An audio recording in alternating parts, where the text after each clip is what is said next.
இந்த மாபெரும் நாட்டில் நான் நன்றாகவே இருக்கிறேன்.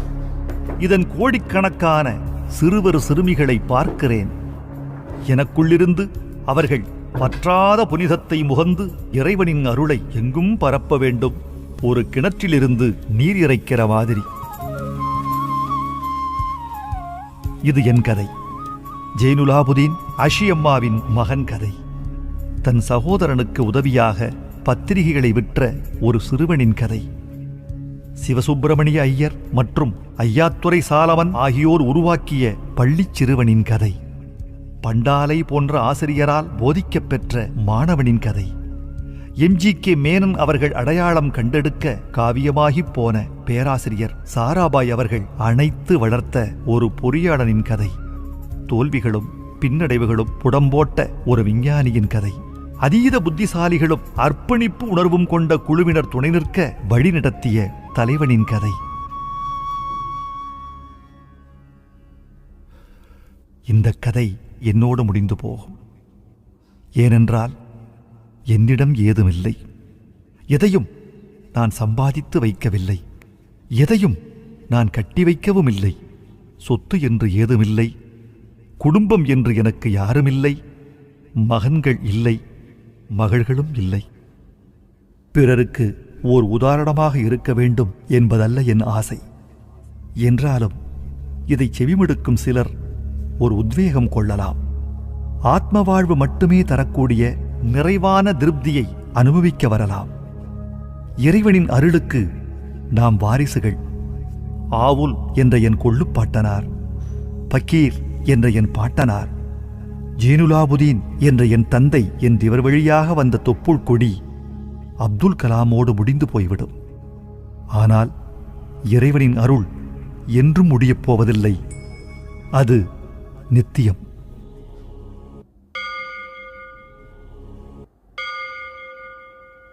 ராமேஸ்வரம் ஒரு தீவு நகரம். அங்கே ஒரு மத்திய வர்க்க தமிழ் குடும்பத்தில் பிறந்தேன். என் தந்தை ஜெய்னுலாபுதீன் மெத்த படித்தவர் அல்லர், பெரும் செல்வந்தரும் அல்லர். அப்படிப்பட்ட சாதகங்கள் இல்லையென்றாலும் அவரிடம் உள்ளார்ந்த ஞானம் இருந்தது. வெகு தாராளமான நெஞ்சம் இருந்தது. என் அன்னை ஆஷியம்மா அவருக்கு ஒரு லட்சிய துணையாக இருந்தார். பல குழந்தைகளில் ஒரு குழந்தை, சற்றே குள்ளமானவன், எடுப்பாக காட்டக்கூடிய லட்சணம் என்று ஏதும் இல்லாதவன். இத்தனைக்கும் உயரமான அழகான பெற்றோருக்கு மகன் நான். 19ஆம் நூற்றாண்டின் மத்தியில் கட்டப்பட்ட பரம்பரையான வீட்டில் வாழ்ந்து வந்தோம். ஓரளவுக்கு பெரிய வீடுதான், உறுதியான கட்டிடம். ராமேஸ்வரம் மசூதி தெருவில் இருந்தது அந்த வீடு. என் தந்தை தேவைக்கு மீறிய சௌகரியங்களையும் ஆடம்பரத்தையும் தவிர்த்து எளிமையாக வாழ்ந்தவர். ஆனாலும் தேவையானவை அனைத்தும் அங்கே இருந்தன. சொல்லப்போனால் என் குழந்தை பருவம் வெகு பாதுகாப்பாகத்தான் கழிந்தது என்பேன். வேண்டிய வசதிகள் இருந்தன. உணர்வளவில் சரியான சூழலும் இருந்தது.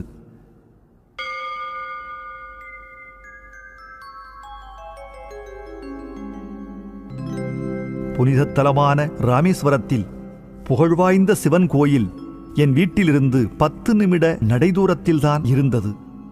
நாங்கள் வாழ்ந்த பகுதியில் முஸ்லிம்களே பெரும்பாலும் வாழ்ந்தனர். என்றாலும் சில இந்து குடும்பத்தினரும் அங்கே வசித்தனர். இந்து முஸ்லிம் குடும்பங்களுக்கு இடையே இணக்கம் இருந்தது. எங்கள் பகுதியில் மிக பழையதொரு மசூதி இருந்தது. என் தந்தை மாலை நேர தொழுகைக்கு என்னை அங்கே அழைத்துப் போவார்.